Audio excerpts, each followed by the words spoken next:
बिस्मिल्लाहिर्रहमानिर्रहीम, अस्सलाम वालेकुम and welcome to silly point. मैं हूं आपका मेज़बान आसिफ खान और हम करेंगे पाकिस्तान सुपर लीग के मुकाबले चल रहे हैं। उसके अलावा भी बहुत कुछ हो रहा है पाकिस्तान क्रिकेट में और इंटरनेशनल क्रिकेट में, उस पर भी हमारी नज़र होगी। पाकिस्तान की विमेन टीम को सबसे पहले मुबारकबाद मैं दूंगा कि उन्होंने क्वालिफाई कर लिया है वर्ल्ड कप के लिए, जो इसी साल होगा और भारत में होगा। लेकिन अब पाकिस्तान के मैचेस भारत में नहीं होंगे according to the understanding between ICC, BCCI and PCB, जो अब दिसंबर 2024 में हुई थी। तो अब ये बॉल है बीसीसीआई के कोर्ट में और उनको करना पड़ेगा, 2027 तक उनको ये करना ही पड़ेगा। खैर ये मामला, और उसके अलावा पाकिस्तान के साबिक कोच जेसन गिलेस्पी ने कुछ कह दिया है, उस पर भी हम बात करेंगे। और भी दीगर मौज़ूआत हैं, उस पर हम तफसील से गुफ्तगू करेंगे। मेरे दो पैनलिस्ट आपके सामने मैं तारुफ़ कराता हूँ। हाँ, महमूद हामिद साहब, 177 फर्स्ट क्लास मैचेस का तजुर्बा है, बाकी कोचिंग का इनका एक्सपीरियंस बहुत ज़्यादा है। सिंध की जो टीम है डॉल्फिन्स, जिसके मेंटोर सरफराज अहमद हैं, उसके ये बैटिंग कोच भी हैं। अस्सलाम वालेकुम, कैसे हैं? वालेकुम सलाम, आप कैसे हैं? खैरियत। पीएसएल के मुकाबले देख रहे हैं, आपकी टीम कौन सी है? फेवरेट टीम कौन सी है? देखिए, फेवरेट टीम तो कोई नहीं, इसलिए कि सारी टीमें हमारी हैं, लेकिन कराची से ताल्लुक़ है, कराची से क्रिकेट के लिए, तो कराची का जब नाम आता है तो डेफिनेटली जो है सिंपैथीज़ जो है वो कराची की तरफ ही जाती हैं। और लेकिन जो कराची की परफॉर्मेंस है कुछ सालों में, मतलब वो इम्पैक्ट नहीं दे रही जो होना चाहिए। चलें, होना चाहिए। अभी तो मुकाबले शुरू हुए हैं, 4 मैचेस कराची की टीम ने खेले हैं, उसमें से 2 मैचेस जीती है। इनके साथ बैठे हैं मुनीरुल हक साहब। इनका तजुर्बा है 40 बरस का, स्पोर्ट्स जर्नलिज्म 40 बरस से करते आ रहे हैं, लिखते भी हैं, उसके अलावा रेडियो पे प्रोग्राम भी करते हैं और उसके अलावा बहुत शुस्ता गुफ्तगू करते हैं, जिसके लिए मशहूर हैं ये। और आजकल स्टेडियम में रोज़ाना इनसे मुलाकात होती है, तो कल मैंने सोचा कि मौका है, गनीमत है, तो कल मैंने इनसे रिक्वेस्ट की और ये आज आपके सामने हैं। मुनीरुल हक साहब, अस्सलाम वालेकुम। वालेकुम अस्सलाम, बहुत बहुत शुक्रिया आपने जिस तरह से तारुफ़ कराया। अभी तो कुछ भी नहीं कराया मैंने तारुफ, अभी तो बाकी मैं आप बताऊंगा कि ये रोज़ाना ही इंटरव्यूज़ भी करते हैं और मुझ ना चीज़ का भी कल इन्होंने इंटरव्यू किया। बिल्कुल। तो आपकी फेवरेट टीम कौन सी है पीएसएल में? बिल्कुल सही कहा महमूद हामिद साहब ने कि जब आप कराची से ताल्लुक़ रखते हैं ना, तो शहर का एक फ़र्क तो पड़ जाता है। जो लाहौर के हैं वो लाहौर करंट सपोर्ट करते हैं, वो नेशनल एक कराची के लिए है हमदर्दियाँ। लेकिन जो भी टीम जीतेगी, वो 2019 में एक ही मरतबा कराची किंग्स ने जीता था, सरफराज कप्तान थे। उसके बाद तो कराची किंग्स से सॉरी वो कोयटा थे उस वक्त, सॉरी। तो कराची किंग्स 2020 में आए थे, इमाद वसीम कैप्टन थे। उसके बाद फिर वो नहीं जीत सके। दुआ है, देखते हैं क्या होता है। चलें, कराची का कल मैच था, कराची की टीम कल भी नहीं जीत सकी, आज फिर मुकाबला करेगी पेशावर ज़ल्मी से, तो उसमें देखते हैं क्या होता है। कल के मुकाबले में महमूद साहब हम आ जाते हैं। कल की पिच के बारे में बहुत कुछ वहाँ पता चला। मसरूर जो उनके असिस्टेंट कोच भी हैं, ये समरी पहले देख लें कराची किंग्स की परफॉर्मेंस और इस्लामाबाद यूनाइटेड की परफॉर्मेंस। 128 रन बनाए थे कराची किंग्स ने और 129 रन बासानी चेस कर लिए। शादाब की बहुत अच्छी बैटिंग, उसके अलावा आज़म खान ने बहुत अच्छी बैटिंग की, साहबजादा फरहान ने बड़ा अच्छा स्टार्ट दिया था इस्लामाबाद यूनाइटेड को, और हसन अली बहुत अच्छी बॉलिंग करते हुए नजर आए कराची किंग्स के लिए। शादाब ने 2 विकेट्स हासिल किए, नसीम ने और होल्डर ने भी 2-2 खिलाड़ियों को आउट किया और इस तरह से मुकाबला कराची किंग्स के हाथ से निकला। 6 विकेटों से जीती इस्लामाबाद यूनाइटेड। तो इस्लामाबाद यूनाइटेड 4 में से 4 मुकाबले जीत चुकी है। तो इस मुकाबले में पहले बैटिंग की थी कराची किंग्स ने, टॉस हार गया था कराची। तो पिच के हवाले से कल वसीम अकरम साहब ने भी हमें बताया और फिर बाद में मसरूर जब प्रेस कॉन्फ्रेंस के लिए आए थे, उन्होंने भी कहा ऑस्ट्रेलियन सॉइल है। तो ऑस्ट्रेलियन सॉइल आने से कुछ फ़र्क आपको नज़र आया था पिच में? एज सच मुझे पिच के अंदर कोई वो ऐसी चीज़ नहीं थी कि काफ़ी ज़्यादा उसके अंदर बाउंस नज़र आ रहा हो या स्किड ज़रूर कर रहा था शुरू में बॉल, लेकिन बाउंस ऐसा नहीं था जैसे ऑस्ट्रेलिया के अंदर होता है। क्योंकि ऑस्ट्रेलिया के अंदर आप अगर वनडेज़ और T20 के मैचेस देखें ना, तो अच्छा बाउंस होता है वहाँ पर, बैट्समैन के लिए बड़ा अच्छा पिच होता है वहाँ पे, कट अच्छी लगती है, हॉरिजॉन्टल शॉट्स बड़े अच्छे लग रहे होते हैं। लेकिन यहाँ पर वो पेस नहीं थी, अगर वो ऑस्ट्रेलियन सॉइल भी थी, लेकिन वो चीज़ नज़र नहीं आ रही थी कि कितना बाउंस है उसके अंदर। और स्किड ज़रूर कर रहा था बॉल और थोड़ा सा नीचे मुझे लगा है कि गेंद थोड़ा सा नीचे भी रह रहा था। अगर नबी की अगर आप बॉलिंग देखें तो उसमें थोड़ा सा कुछ ऐसा नहीं था कि गेंद, क्योंकि ऑस्ट्रेलिया में स्पिनर का गेंद भी बाउंस करता है, तो यहाँ पर वो चीज़ वो नज़र नहीं आई जैसे अमूमन पिच होता है। तो आइडिया पीसीबी का ठीक था, लेकिन एग्जीक्यूशन ठीक नहीं थी। देखिए, हर जगह पे सॉइल तो होती है, लेकिन इन्वायरमेंटल का भी बड़ा फ़र्क होता है। वहाँ पर किस टाइप का वेदर है, वहाँ पर वो किस टाइप पिच चलती है, और फिर उसको बनाना वो भी इम्पॉर्टेंट होता है कि आपने उसको कितना उसको कितना पानी दिया है, उसको ऊपर कितना रोल किया है, कितनी बैटिंग के लिए बहुत अच्छी, क्योंकि शॉर्टर फॉर्मेट में जो हमें अच्छा लगता है वो अच्छी पिचेस जो है जिस पे रन्स नज़र आ रहे हों। तो यहाँ पर मुझे लग रहा था अब 128 करते हुए भी ये काफ़ी आगे तक गए। 129 जब इन्होंने चेस किया है तो तकरीबन इन्होंने जो है 17 ओवर में किया, 17 ओवर में किया है। तो 129 इतना बड़ा टारगेट नहीं था, लेकिन फिर भी ये इतने ओवर तक गया मैच। तो ओवरऑल अगर आप देखें तो पिच बहुत अच्छी बैटिंग के लिए साजगार नहीं थी, लेकिन उसके बरक्स कि जैसी भी पिच हो एज ए प्रोफेशनल आपको अडॉप्ट करना पड़ता है। अब आपको अपने मतलब की हर जगह पे चीज़ें डेविड नहीं वार्नर कराची के कप्तान हैं, चौथा मुकाबला हो गया तो उन्होंने 50 रन कुल मिला के नहीं किए। डेविड वार्नर की आपको क्या प्रॉब्लम नज़र आ रहा है? वो फील्ड में भी थोड़े से एग्रेसिव नज़र आते हैं, लेकिन एग्रेशन ज़रूरी है या एप्लीकेशन ज़रूरी है? देखिए अग्रेशन भी ज़रूरी है, लेकिन अब जाहिर है अगर आप स्कोर नहीं करेंगे तो नहीं चलेगा। ये बेसिकली एक्सप्लोसिव बैट्समैन है। एक बड़ा नाम देखकर कराची किंग्स ने मेरे हिसाब से थोड़ा सा गैम्बल किया है कि इनको कप्तान बनाया है नाम के एतबार से। आपको याद होगा लास्ट ईयर IPL में एक टीम के लिए खेल रहे थे, मुस्तकिल टीम हार रही थी, इनको कप्तानी से हटा दिया गया था, हैदराबाद के लिए शायद। हाँ, फिर उसके बाद उनको लिया भी नहीं गया टीम में। यहाँ भी 4 मैचेस में आपने बिल्कुल सही कहा, 46 रन 4 मैचेस में बनाए, मुस्तकिल फेलियर हैं।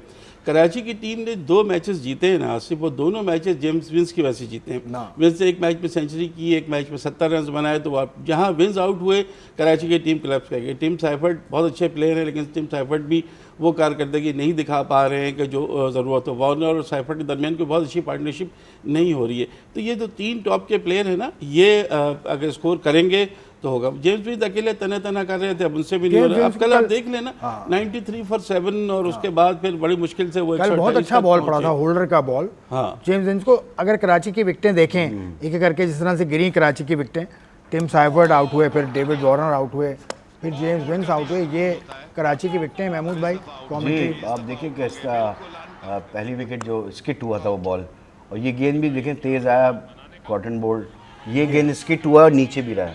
और ये बॉल हुक करने गए थे, गेंद तेज़ आ रहा था, पहली इनिंग में तेज़ आ रहा था, स्किट कर रहा था। वही कह रहे थे कराची के कोच ने भी ये कहा था कि अगर हम भी टॉस जीतते तो हम पहले बॉलिंग करते हैं।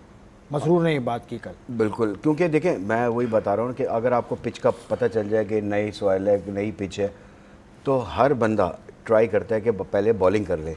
उससे पिच का एक आइडिया हो जाता है कि एज ए बैट्समैन कैसी पिच खेलेगी। तो उन्होंने भी यही चांस लिया, उन्होंने टॉस जीत के जी है पहले फील्डिंग की, वो चेक करना चाह रहे थे, तो उन्होंने चेक किया और उसका उन्होंने भरपूर फ़ायदा उठाया इस्लामाबाद की टीम ने। देखें रिस्पॉन्सिबिलिटी हर प्लेयर की है, चाहे वो लोकल प्लेयर हो या फॉरेनर प्लेयर हो, सबकी कैटेगरीज के साथ प्लेयर्स उठे, फॉरेनर प्लेयर्स भी। अब जैसे विंस है, विंस कहा गया विंस जब रन्स कर रहा है तो मैच वो जीत रहे हैं। अब विंस नहीं करेगा, उसकी फॉर्म नहीं हुई, कहीं अच्छा कैच हो जाए, कहीं अच्छा रन आउट हो जाए, कल जैसे तो बॉल हो जाए तो फिर आपकी टीम क्या बैठ जाएगी। तो कहीं ना कहीं किसी को तो लेना पड़ेगा ना। अब विंस आउट हो गए थे, सैफर्ट खेल रहे थे, सैफर्ट ने भी 30 किए, लेकिन 30 को वो कन्वर्ट नहीं कर रहे 50 या 50 से 70, 70 से आगे के लिए। ये ऐसे प्लेयर हैं कि ये कर सकते हैं। फिर नीचे अगर आप देखें, खुशदिल शाह ने थोड़ी परफॉर्मेंस की हुई है, लेकिन ये पाकिस्तान टीम के जो प्लेयर्स हैं, कुछ मैं कहूँगा इरफान खान, नियाजी, मतलब इनकी परफॉर्मेंस कैसे जज की जाएगी? ये पाकिस्तान टीम के प्लेयर हैं, इनको तो यहाँ पर बहुत डोमिनेटिंग से खेलना चाहिए। वो चीज़ नज़र नहीं आ रही कि आप मैच विनर तो बने। यहाँ पर अगर आप मैच विनर नहीं बनेंगे, जब उनकी बारी आई है तो टीम फंसी हुई थी, तो वहाँ पर लेकर चलते ना गेम को आगे। अब शादाब जो है वो क्लेवर बॉलर तो है, उसको पता है कि बॉल कहाँ करनी है, अब उसकी बड़ी अच्छी रिदम बन चुका है, वहीं से उन्होंने फ्लिपर किया, पीछे खेल गए, आगे का बॉल वो पीछे खेल गए। तो ये सारी चीज़ें हैं कि जब तक ये प्लेयर, हमारे प्लेयर इनके साथ परफॉर्म नहीं करेंगे, वही चीज़ आएगी जब वो पाकिस्तान टीम में जाते हैं, वहाँ पर भी यही प्रॉब्लम्स आती हैं। तो भाई यहाँ पर तो मैच विनर बन के दिखाओ ना, कि कोई तो मैच हो कि पता चला कि हाँ यार इस बंदे ने कॉन्फिडेंस के साथ आया, खेला, टीम को उसने सी थ्रू कराया। 2 ओवर में 17 रन दिए शादाब ने, बहुत अच्छी बैटिंग भी की उन्होंने। शादाब एज अ कप्तान, एज अ बॉलर आपको रिदम में वापस आते हुए नज़र आ रहे हैं। कप्तान को हटा दें, कप्तानी तो वो नहीं करते पाकिस्तान टीम की, लेकिन एज बॉलर उनमें कॉन्फिडेंस वापस आ रहा है। देखिए बात यह है कि जिस तरह लास्ट टाइम चैंपियन बनी है इस्लामाबाद यूनाइटेड टीम, तो उसी अपने अंदाज से खेल रही है, फातिहाना अंदाज जिसे हम कहते हैं। 4 मैच खेलना, चारों जीतना, कोई झोल नहीं है, किसी मैच में उनको कोई मुश्किल नहीं हुई मैच जीतने के लिए। तो जब वो कैप्टन है तो उनको तो फिर इसकी जाएगी अप्रिसिएशन तो उनको मिलना चाहिए। कल तो खैर बहुत अच्छी उनकी ऑलराउंड परफॉर्मेंस रही, जिस पर well deserve man of the match थे वो। लेकिन अभी इस बुनियाद पर पीएसएल में वो लास्ट ईयर भी बहुत अच्छा खेले थे, उनकी टीम जीती थी, उस बुनियाद पर वो इंटरनेशनल में अभी आप उनको ये नहीं कह सकते। रिदम में आना, पीएसएल का रिदम एक अलग चीज़ है, इंटरनेशनल लेवल पर आके फिर वो परफॉर्म नहीं कर पाते। तो अभी तो इट्स टू अर्ली टू से कि उनको बांग्लादेश के खिलाफ खिलाना चाहिए नहीं चाहिए, अभी हमें थोड़ा सा देखना और जो होगा। पाकिस्तान टीम के मेन स्टे हैं लड़के, वो परफॉर्म नहीं कर रहे, ना रिजवान कर रहे हैं, ना बाबर कर रहे हैं, ना साहबजादा फरहान। खैर वो तो टीम का हिस्सा नहीं है, लेकिन पाकिस्तान टीम के जो मेन लड़के हैं उनसे परफॉर्मेंस नहीं। बिल्कुल आपने सही कहा, साइम भी वापस आए हैं, वो एक ही उन्होंने 50 की नहीं चले। बाबर तो मुस्तकिल फेलियर हैं। इरफान नियाज़ी की उन्होंने बात की, इरफान नियाज़ी न्यूजीलैंड से ही ख़राब उनकी कारकर्दगी है, और मुझे लगता है कि अगर यही चला तो बहुत जल्द फिर वो इफ्तिखार अहमद की तरह हमें इंटरनेशनल क्रिकेट से दूर होते हुए नजर आएंगे, क्योंकि उनको बड़ा अच्छा जज किया था, बड़ा अच्छा लग रहा था, अच्छा पोटेंशियल मिला है, लेकिन वो नहीं कोई भी ऐसी कारकर्दगी दिखा पा रहा है। लेकिन बॉलिंग भी करते हैं, उनको बॉलिंग तो खैर कोई देता नहीं है, लेकिन बैटिंग में जो इस वक्त उनकी ज़रूरत होती है, जिस वक्त वो आते हैं, वो कुछ भी नहीं कर रहे हैं। इनके भी हार्डली 4 मैचेस में 30-35 रन होंगे टोटल, ज़्यादा नहीं होंगे। तो वो परफॉर्मेंस बहुत ज़्यादा खुजल सा मैच में करते हैं, किसी वक्त कर दिया, लेकिन वो थोड़ा सा फिर भी एक अपना एक इनपुट लगा रहा है कि भाई वो थोड़ा सा नज़र आ रहा है कि टीम के लिए कुछ करते हैं, कभी बॉलिंग में कभी बैटिंग में, लेकिन बाकी प्लेयर्स का तो नहीं होगा। डेविड वार्नर को अगर कप्तान है, डेविड वार्नर का अपना नाम रखना है, तो उनको एक बड़ी इनिंग्स खेलनी पड़ेगी। इस तरह महमूद भाई ने कहा टिम सैफर्ड को भी 30 से काम नहीं चलेगा, 50, 75 या 100 उनको करना पड़ेगा, क्योंकि खाली जेम्स विंस से तो काम नहीं चलेगा। अगर आप ये महसूस करा देंगे दूसरी टीम को कि जेम्स विंस आपके पास है, उसको आउट कर लिया तो आपकी टीम आउट हो गई, तो ये तो अब आपने बहुत बड़ा अपना वो दे दिया। अब इस्लामाबाद ने जो रिप्लाई किया वो बड़ा अच्छा था, आजम खान बड़ा अच्छा खेले, साहिबजादा फरहान की इनिंग बहुत अच्छी थी, बहुत अच्छा किया उसने, जबरदस्त फॉर्म में है साहिबजादा फरहान, उसको लग रहा है उसकी फॉर्म बहुत ज़बरदस्त है, जबरदस्त फॉर्म है, कोई पर्पस लग रहा है। बिल्कुल इंटेंट बहुत अच्छी है कि इस प्लेयर का जो इंटेंट है ना वो बहुत अच्छा है, पॉजिटिव इंटेंट के साथ वो बैटिंग कर रहा है। तो जब आप बेखौफ हो जाते हो ना और आपकी इंटेंशन अच्छी होती है, पॉजिटिव अप्रोच आपकी हो जाती है, तो फिर मदद भी आती है अल्लाह की तरफ से आपको। तो सारी शॉटें उसकी क्लिक कर रही हैं यहाँ पे। लेकिन इंटरनेशनल क्रिकेट में मैंने आपको पहले ही बताया था कि थोड़ी सी बात है, वो उसको कुछ चीज़ों पे अपना काम करना पड़ेगा, क्योंकि इंटरनेशनल क्रिकेट में पेस डिफरेंट होती है। बता दें कुछ, मतलब मैंने उसको कहा था कि कुछ अच्छा आपकी बात भी हाँ, क्योंकि मैं मेरी टीम में ही था वो, तो मैंने उसको कहा था कि तुम थोड़ा सा बाउंसर्स को, जो ऑफ स्टंप पे गिरा हुआ बॉल होता है और जो इंटरनेशनल क्रिकेट में तेज़ आता है, उसको थोड़ा सा लीव करने की कोशिश करो। यहाँ तो लग जाती है, यहाँ इतना पेस नहीं होता इन बॉलर्स का, लेकिन वहाँ पर पेस बॉलर है, उसका 140 145 पे आ रहा है, तो बाउंस जितना होता है, तो वो आप जब मारने जाते हो ना तो समहाउ कि यहीं लग के यहीं खड़ी होती। तो 3-4 इनिंग उसकी इसी तरह ख़राब हुई थी। तो आपको अपना चीज़ों को देखना है, कोच तो बताता ही है, लेकिन आपने उन चीज़ों को ऊपर काबू पाना है। आप छोड़ें वो बॉल, लेकिन आपके पास उसके अलावा इतने शॉट्स हैं कि आप उस चीज़ों को कवर अप कर लेते हैं। लेकिन दूसरी टीम जब आती है इंटरनेशनल क्रिकेट के अंदर, वो आप पे पूरी वर्किंग करके आती है कि आपकी वीकनेस कहाँ है, आपको कहाँ पर बॉल करना है, क्योंकि वीडियो एनालिसिस होता है पूरा हर प्लेयर का कि ये साहबजादा है, ये ऑन अच्छा खेलता है, या कवर ड्राइव अच्छी खेलता है, इसको यहाँ पर बॉलिंग करनी है, लेंथ ये रखनी है। ये सारी ब्रीफिंग जो है वो मैच से पहले हर टीम को होती है। इवन PSL में भी हो रही है, हर जगह पे होती है, डोमेस्टिक क्रिकेट में भी हम यही काम कर रहे होते हैं। तो प्लेयर को पता होना चाहिए, वीडियोस भेजी जाती है प्लेयर्स को उसको कि अगेंस्ट ये बॉलिंग है, ये करता है, आपने देखना है इसका वीकर लिंक क्या है, या इसका अच्छी क्या करता है, अच्छी अंदर लेकर आता है, नया बॉल थोड़ा सा सर्वाइव कर लो उसका, वही तो कंट्रोल करना होता है अपनी चीज़ों को। तो थोड़ी सी ये बात की थी मैंने, साहबजादा थे, अब यहाँ पर वो उसकी जिस तरह की फॉर्म है, 4 सेंचुरियाँ साहबजादा के साथ, लेकिन दूसरे अगर हम प्लेयर्स की जैसे हम बात कर रहे थे ना, आसिफ, और इसी तरह भी हसन नवाज भी हैं। ये तो तुम इतना बड़ा प्लेटफॉर्म आपको मिला हुआ, आप पाकिस्तान टीम में चले गए, वहाँ पर 100 आपने किया। जिस प्लेयर को याद रखिएगा डोमेस्टिक क्रिकेट के अंदर मैच जिताने की आदत नहीं पड़ेगी, वो पाकिस्तान में जाके पाकिस्तान को कभी मैच नहीं जिता सकता, ये याद रखिएगा आप। बिल्कुल सही आपने कहा, बहुत अच्छी बात कर दी आपने। एज ए बॉलर भी हो या बैट्समैन हो, जिसको 5 का आउट करने की आदत नहीं है ना, लंबे स्पेल करने की आदत नहीं, तो पाकिस्तान में तो कोई बॉलर नहीं है जो डोमेस्टिक, जब भी तो आप देखें ना आपकी टीम कहाँ से कहाँ है, शाहीन खेलता, आपकी टीम कहाँ से कहाँ अभी खेले थे थोड़ा सा, हारिस भी, मतलब आप देखें ना कहाँ आउट करते हैं। आपकी टीम हर जगह से, टेस्ट क्रिकेट में आपकी टीम नीचे आ गई है, आपकी T20 4 डे के अंदर देखें, 4 डे क्रिकेट के अंदर आपको आदत जब पड़ जाती है ना आउट कर, जिस प्लेयर को आदत पड़ जाए बॉलर को आउट करने की, लंबे स्पेल करने की, वो किसी भी फॉर्मेट के अंदर उसको आउट करना पड़ता है। तो ये सारी चीज़ें, तो मेरे ख्याल से जब तक ये डोमेस्टिक क्रिकेट लंबी नहीं खेलेंगे ना लड़के आपके, ये बहुत जल्दी 1-1 50 के ऊपर एक अच्छी इनिंग खेल दी आप पाकिस्तान टीम में। पाकिस्तान टीम में कैप पहनना बहुत बड़ा ऑनर होता है पाकिस्तान के लिए। मैं जब खेला हूँ, मैंने एक मैच खेला पाकिस्तान के लिए, लेकिन मैंने 3 साल 1000 रन किए, 3000 रन किए, उसके बाद में खेला। महमूद हामिद का तजुर्बा और एक्सपीरियंस है, मुनीरुल हक साहब का भी, इस पर हम बात करें। इस्लामाबाद यूनाइटेड की बैटिंग लाइनअप को डिस्कस करेंगे, एक ब्रेक पहले लेता हूँ।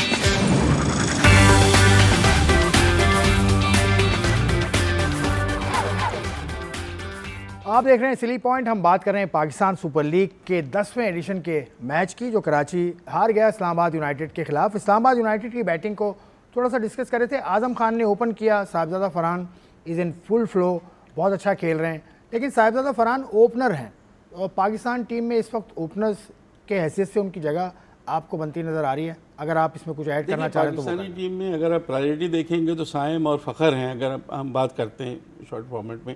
लेकिन साहिबजादा फरहान इस वक्त मेरे ख्याल है अपनी ज़िंदगी के प्राइम फॉर्म में हैं। उन्होंने जो 4 सेंचुरियाँ की हैं, 3 नेशनल T20 में, 1 PSL में, वो लेस देन अ मंथ, एक महीने के अंदर अंदर 4 आप सेंचुरियाँ बनाते हैं, फिर एक 50 भी उन्होंने स्कोर की, हर बॉल को मिडिल कर रहे हैं जैसे इन्होंने बताया। तो जब आप बहुत ज़्यादा अच्छी फॉर्म में होते हैं तो कई आपकी खामियां छुप जाती हैं, नेचुरल भी आपके इस स्ट्रोक्स अच्छे लग रहे होते हैं। इस वक्त भी 214 रन के सबसे ज़्यादा रन बनाने वाले अभी तक वो प्लेयर हैं, उसमें नो डाउट कि उनकी जो इस वक्त फॉर्म है, हालांकि उनको इंटरनेशनल मौके मिले हैं, 8 या 9 उन्होंने T20 खेले हैं इंटरनेशनल, लेकिन परफॉर्मेंस नहीं दे सके थे। लेकिन इसका ये मतलब हरगिज़ नहीं होता कि आप उनको दोबारा मौका नहीं दें।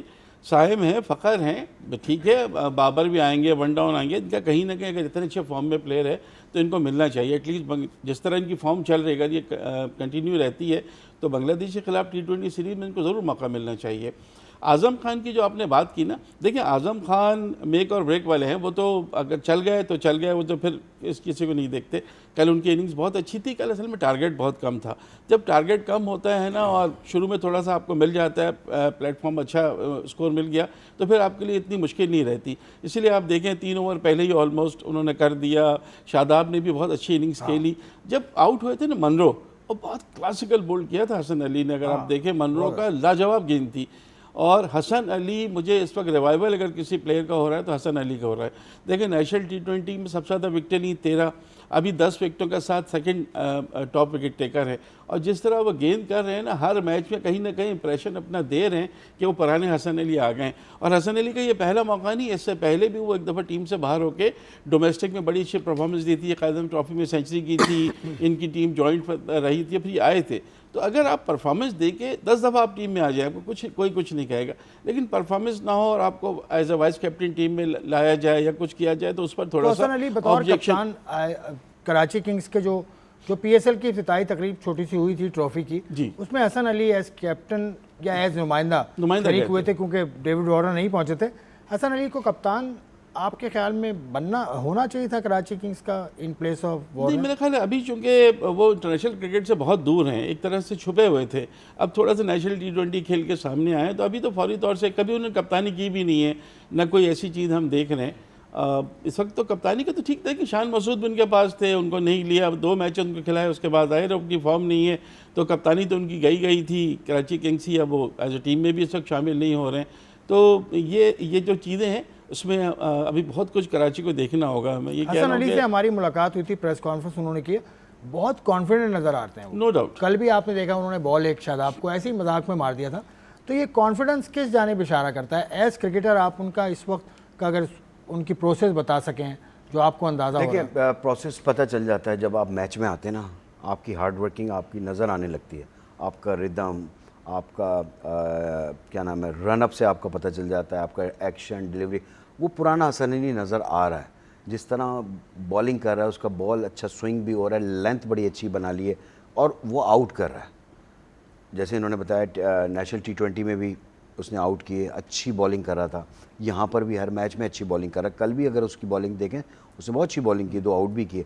तो अब जब मैं ये कहता हूँ कि ज़रूरी नहीं है कि एक प्लेयर अगर वो आउट हुआ है लेकिन डोमेस्टिक में आके वो परफॉर्म कर रहा है और उसको उसकी जो क्या कहना चाहिए, उसकी मेहनत नज़र आ रही है आपको कि वो लगा होता है, टीम को एक जेल करने में भी लगा होता है, फील्डिंग में भी जान मार रहा होता है। तो ये सारी चीज़ें ना नोट करनी चाहिए। मेरे ख्याल से एज ए सिलेक्टर हर बंदे की ये चीज़ को नोट करना है, परफॉर्मेंस के साथ साथ वो टीम को कैसे लेकर चल रहा है। तो हमारी टीम को, इस वक्त पाकिस्तान टीम को भी इस चीज़ की ज़रूरत है कि ऐसा लड़के आए जो टीम को हर वक्त उठा के रखे, ऑल द टाइम ग्राउंड के अंदर उठा। तो हसन अली मेरे ख्याल से इज़ गुड चॉइस होगा अगर आप उसको जो है बांग्लादेश के खिलाफ। अब आइए अगला मैच आज होगा, पेशावर ज़ल्मी खेलेगा कराची किंग्स से। पेशावर ज़ल्मी की जो वरी है वो सबको पता है, उनके ना साइम इतना फ्लो में नज़र आ रहे हैं ना ही बाबर आजम।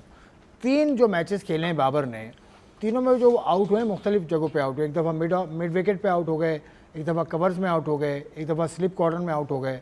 वो तीनों डिस्मिसल में आपको कोशिश करते हैं हम दिखाएं ताकि आपको अंदाज़ा हो कि बाबर, ये देखिए ये पहला आउट वो कवर में हुए थे, आमिर ने उनको आउट किया था, सेटअप करके आउट किया था आमिर ने। पहला ओवर पहला ही ओवर था।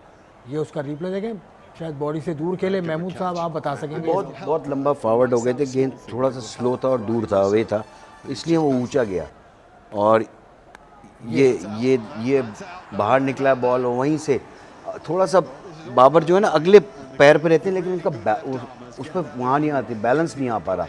ये थोड़ा, ये इस बॉल की जो लेंथ है, ये अगर बैक में क्रॉस आ जाए तो उससे बड़ा फ़र्क पड़ जाएगा इनका। लेकिन जब ये तीसरा आउट है, गेंद अंदर आया वहाँ से जो है वो, ये देखिए इनका इनिशियल मूवमेंट जो है, ये हर बॉल के ऊपर पहले फ्रंट फुट पे आते हैं, फ्रंट फुट से ही ज़्यादा कोशिश करते हैं कि ये ऑन दी अप खेलना है। अब वहाँ से गन बॉल निकलता है, बाहर निकलता है, अक्सर हमने देखा है कि बाबर की स्लिप लग जाती है।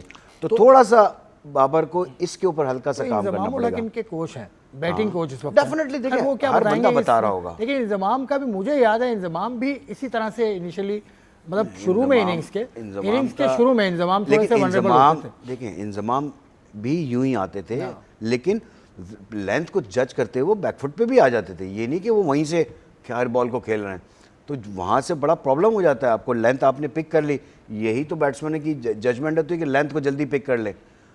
रिफ्लेक्सेस इतने अच्छे होते हैं कि आपने लेंथ को पिक कर लिया और आपने उसके हिसाब से अपनी फीट मूवमेंट को चेंज किया। बैकफुट का बॉल है, बैकफुट पे खेला, फ्रंट फुट का बॉल है। अब हर बॉल को आप ऑन दी अप खेलने जाते हैं, तो ऑन दी अप खेला था, कवर में ऊंची चली गई ना बॉल। ये छोटी छोटी सी चीज़ होती है।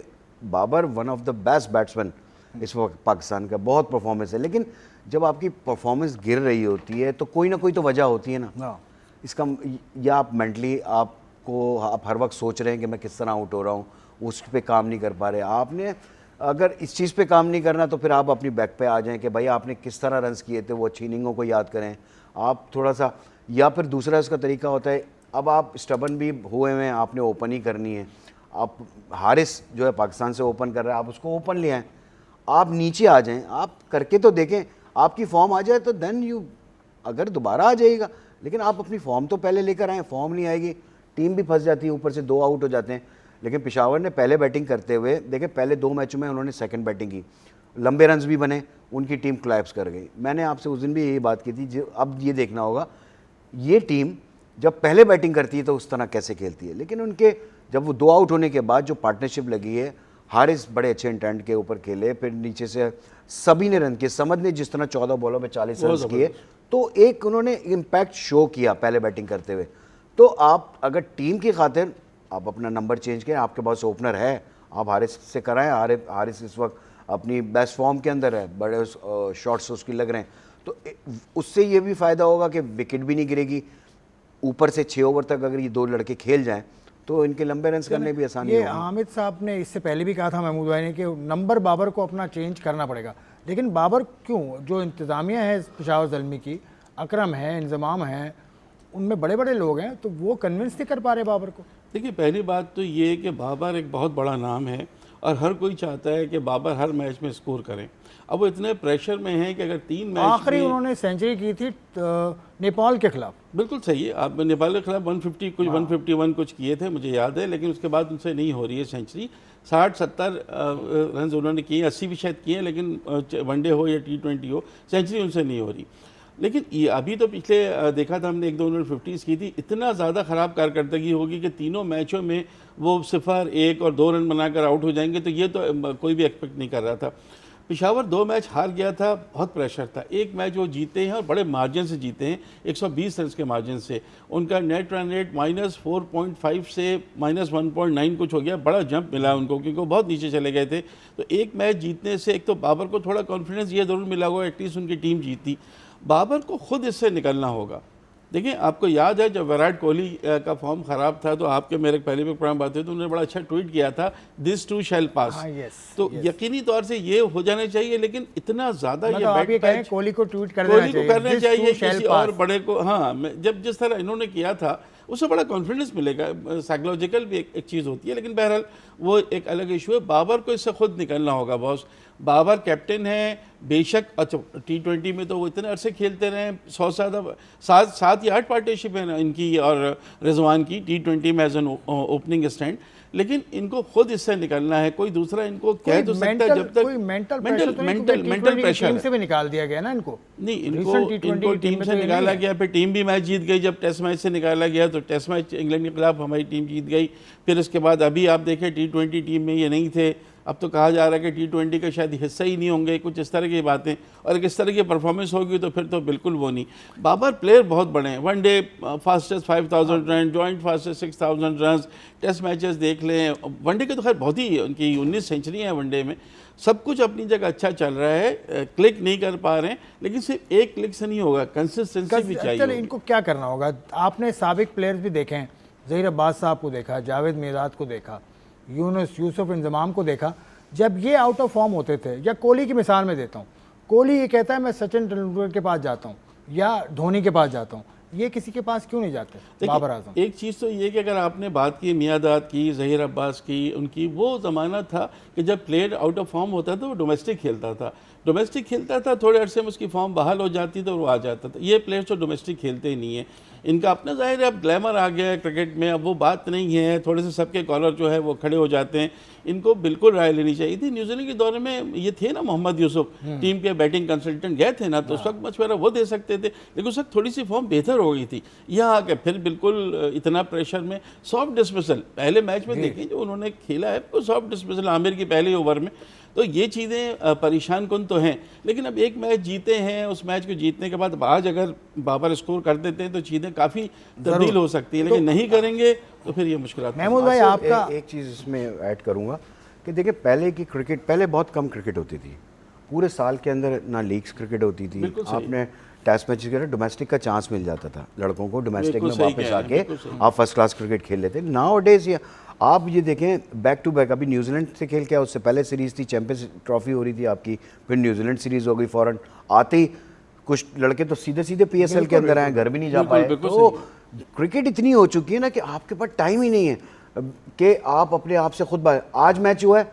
कल फिर मैच हो जाता है, बिल्कुल, तो रोज़ आपको अगले मैच की फिक्र पड़ जाती है। तो ये बहुत सारी चीज़ें जो हम पुरानी क्रिकेट के ऊपर बात जो कर लेते हैं उससे हट के इसमें फिटनेस, बहुत ज़्यादा फिटनेस है चाहिए आपको, मेंटली भी टफनेस चाहिए कि एवरी डे आपने देखें प्रैक्टिस सेशंस भी होते हैं, आपके पास गैप्स नहीं आते, क्योंकि आप जैसी मैच खेलते हैं उसके बाद नेक्स्ट डे भी प्रैक्टिस होती है आपकी। कल खेला, आज भी खेलेगा, आज खेलेगा, 2 मैच खेलेगा ना, तो अगर कल जो अगर दिमाग में यही परफॉर्मेंस लेके बैठ जाएंगे कि हमने कल मैच हारा तो ये तो आज क्या करेंगे वो? मैं वो पूछना चाह रहा हूँ कि जिस तरह कोहली की मैंने मिसाल दी कि वो सचिन के पास जाते हैं, धोनी के पास जाते हैं, बाबर को किसने रोका है किसी प्लेयर के पास जाने से? तो हो सकता है वो जाता हो, ज़रूरी नहीं है कि हर चीज़ सबको पता हो।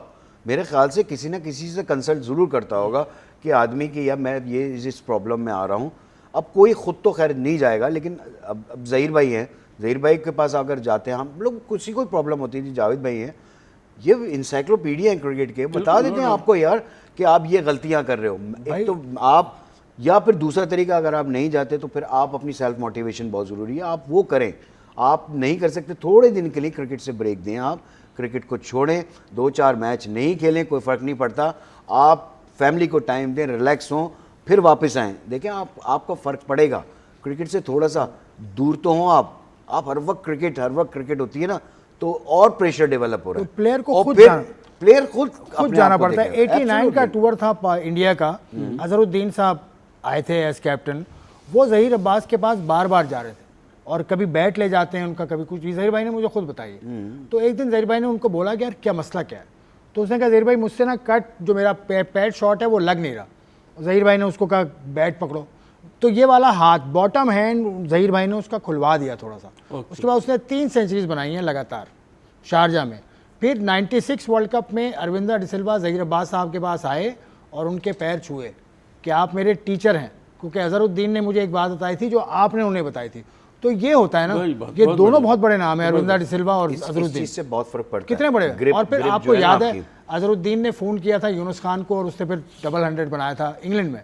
तो ये करना पड़ता है, बिल्कुल आपको निकलना पड़ेगा। आपने बहुत छोटी सी चीज होती है जो आपको, आप गलती कर रहे होते हो, उससे आप आउट हो रहे होते हो, उसको ओवरकम करते हो, किसी कोई बताता है, आप उसको ट्राई करते हो और निकल जाते हो। तो यही तो होता है क्रिकेट के अंदर। इंजमाम उल हक कोई छोटा नाम तो नहीं है ना, वो आपके साथ डगआउट में बैठे हैं, उससे ज्यादा क्लोज मशवरा कौन दे सकता है? अच्छा ठीक है, बाबर आजम कुछ समझते हैं, इज अ मैच्योर गाय। वो उम्मीद है कि आगे या आज के मुकाबले में बाबर आजम हमें डिफरेंट नजर आएगा। अब थोड़ी सी अच्छी खबर की तरफ चलते हैं। पाकिस्तान की विमेन टीम ने क्वालिफाई कर लिया, एक मरतबा फिर क्वालिफिकेशन से गुजरी। 98 से मुसलसल ऐसा हो रहा है कि पाकिस्तान टीम करती है और इस क्वालिफायर में मुस्तकिल तमाम मैचेस जीते हैं। बड़ी अच्छी परफॉर्मेंस, थाईलैंड की टीम थी, इसमें बांग्लादेश की टीम थी और भी टीम्स थी, और बहुत अच्छी परफॉर्मेंस है। इसके हवाले से आप कुछ कहें? एब्सोल्युटली। देखें, जब टीम जीतती है, टीम एक नज़र आती है, और ये बहुत बड़ा जिसे कहते हैं क्वालिफायर था, क्योंकि अगर आज में आपकी परफॉर्मेंस अच्छी नहीं हो तो आप की टीम बाहर हो जाती है वर्ल्ड कप से।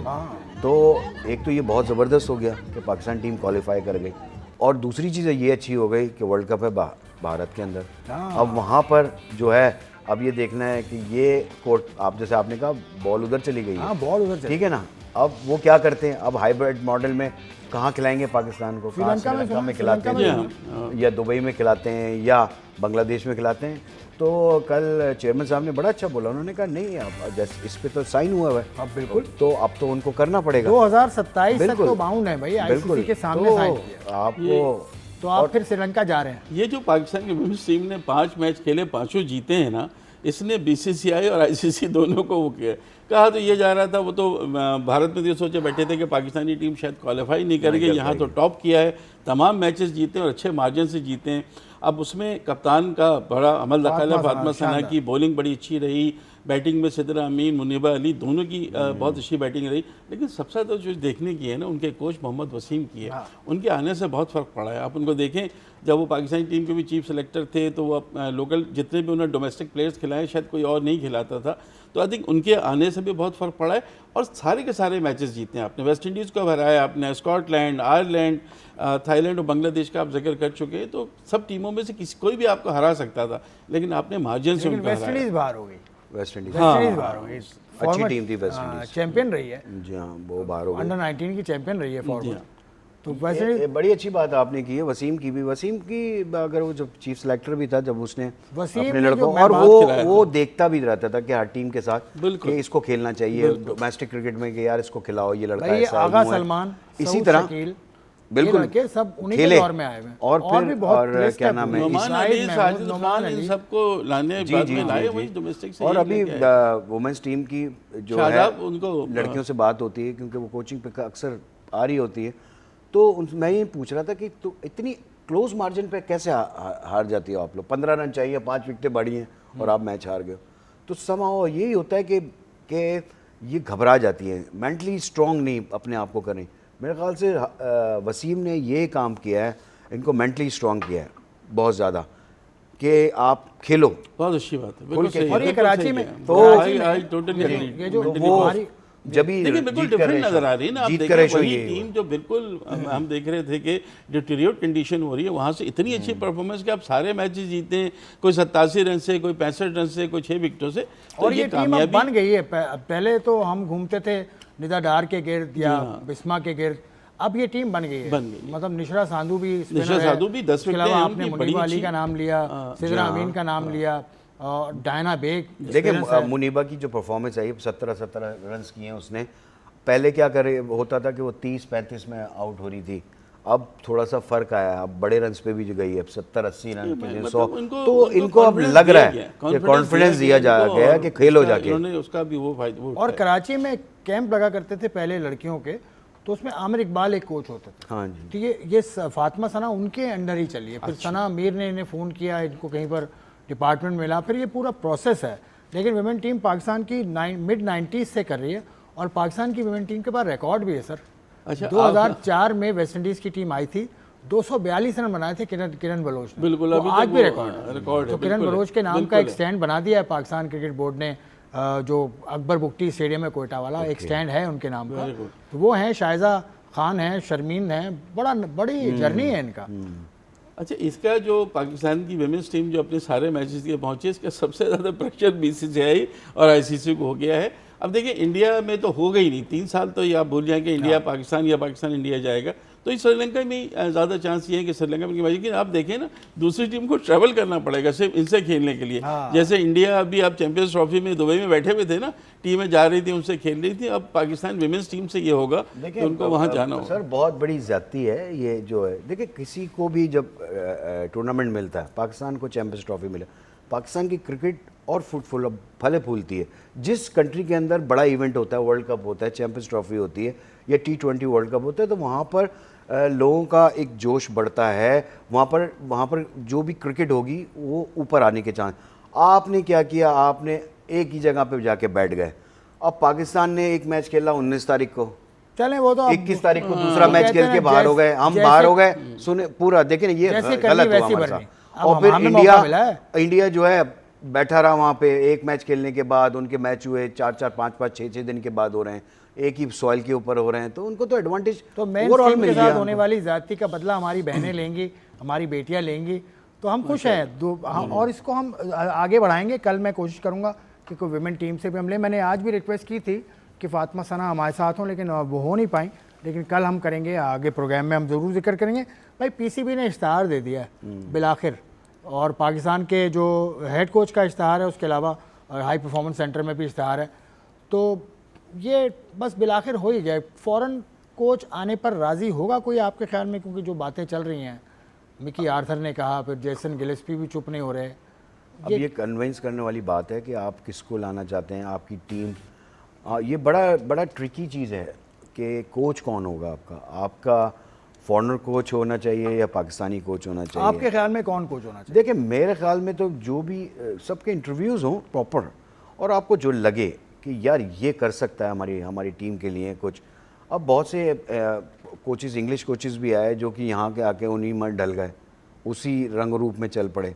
तो जैसे, लेकिन बॉब वुलमर था, आउटस्टैंडिंग कोच था। उसके बाद जेफ लॉसन आया था, वो ज़रा स्ट्रिक्ट कोच था।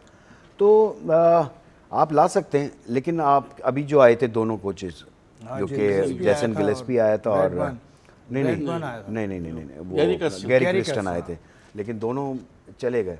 तो ये चीज़ें या मामला सेटल नहीं हो पाते, क्या हुआ, इनसाइड स्टोरी तो कुछ और है। लेकिन मैं समझता हूँ स्टोरी क्या है भाई, कुछ और होगी ना, डेफिनेटली मैं ये कह रहा हूँ। आप बता देंगे। जेसन स्टोरी कुछ और, मुलाकात कराई थी पीसीबी ने, नहीं, अच्छी तरह मुलाकात कराई, नाश्ता। देखिए ये तो अभी आप भूल जाएं कि कोई फॉरेन कोच अभी आपके पास आएगा, कुछ भी अभी कोई इसका चांस नहीं है। अंदरूनी ज़राए ये बताते हैं बग़ैर तस्दीक किए कि शायद सकलैन मुश्ताक हेड कोच की पोजीशन पर आ सकते हैं। आएंगे या नहीं आएंगे वो। और दूसरा हाई परफॉर्मेंस के लिए जो शहर दिया गया उसमें शायद आकिब जावेद को, आकिब जावेद तो करना भी यही चाहते हैं। जी हाँ, मैं यही आपसे कह रहा हूँ। इंटरिम कोच थे, तो फिर वो बस ये 2 नाम जो हैं वो हो सकते हैं प्रॉब्ली। लेकिन अब आने वाले उसमें ये जो कह रहे हैं ना महमूद अहमद भाई कि प्रॉपर इंटरव्यूज़ होनी चाहिए, मेरे ख्याल है ये इश्तहारात की हद तक होता है। सिलेक्शन हो चुकी होती है, इश्तहार देना उनकी मजबूरी होती है। अब अगर होता है सब कुछ प्रॉपर तरीके से बहुत अच्छा है। अदरवाइज़ मेरा अपनी इंडिकेशन ये हैं जो मुझे पता चला कि शायद ये दो इस्लाम के लिए ज़्यादा तो सकलैन मुश्ताक तो मेंटोर भी हैं, ठीक है, फिर तो उनको मेंटोर भी रहेंगे। देखिए और पाकिस्तान क्रिकेट बोर्ड के अंदर देखें, आप किसी इदारे में काम करते हैं ना, तो आपको कुछ चीज़ें दे दी जाती हैं, आपको उधर भेज दिया जाता है, आपको उधर भेज दिया जाता है, तो मेंटोर तो हैं। लेकिन अगर पाकिस्तान टीम की अगर उनको हेड कोच की ज़रूरत है और वो समझते हैं तो उससे कोई मसला नहीं है, वो इधर इस तरफ भी आ सकते भाई हैं। होना तो नहीं चाहिए, लेकिन अगर उनको कहा कि ठीक है जी आप मेंटोर भी रहे और कहें तो कौन कहने वाला है, नहीं, कौन लेकिन पूछ- काबिलियत लेकिन अगर ऐसे देखें, होगा नहीं, सकलैन उनको मुश्ताक- मेंटोर छोड़ना पड़ेगा। जाहिर सकलैन सी बात मुश्ताक है। की काबिलियत भी देखें, कोचिंग एक्सपीरियंस है उनका, इंग्लैंड के साथ काम किया, वेस्ट इंडीज़ के साथ काम किया, न्यूजीलैंड के साथ काम किया, बात बांग्लादेश ये के है, साथ काम किया। लेकिन बात ये है, नट शेल ये है कि अगर आपकी टीम नहीं जीतना शुरू करेगी ना, तो कोई भी कोच हो वो कामयाब नहीं होगा। सबसे ज़्यादा ज़रूरी है कि जैसे आपने टेस्ट मैच हारते हारते आपने इंग्लैंड से टेस्ट सीरीज जीत ली ना, अचानक से एक खुशगवार झोंका है कि यार ये क्या, ये भी, लेकिन फिर आप वेस्ट इंडीज़ से सीधे आपने बराबर कर दी, वो चीज़ वो नहीं इतना क्लिक कर सकी। तो यहाँ कोच कोई भी आएगा बाहर से, तो खैर अभी मुझे तो अगर मेरी मालूमात तो कोई भी नहीं आएगा, लेकिन अगर ये भी आते हैं तो टीम की परफॉर्मेंस सारा डिपेंड करेगी, वरना सारी कोचिंग जो है वो इसी तरह तनकीद के शिकार रहेगी। चलें जी, महमूद हामिद साहब के मुताबिक कोच को बिल्कुल परख के जांच पड़ताल करने के बाद रखना चाहिए। आपने ख्यालात सुने, अमरुल हक साहब के भी, आपने हमारी बातें सारी सुनी। अब आप जो इस पर फैसला करें वो हमें ज़रूर बताइएगा अपने हमारे सोशल मीडिया सेक्शन में कि क्या आपको अच्छा लगा, क्या आप सुनना चाहते हैं, हम आपके लिए लेकर आते रहेंगे। आज का प्रोग्राम से बस इतना ही, मुझे इजाज़त दीजिए, खुदा हाफ़िज़।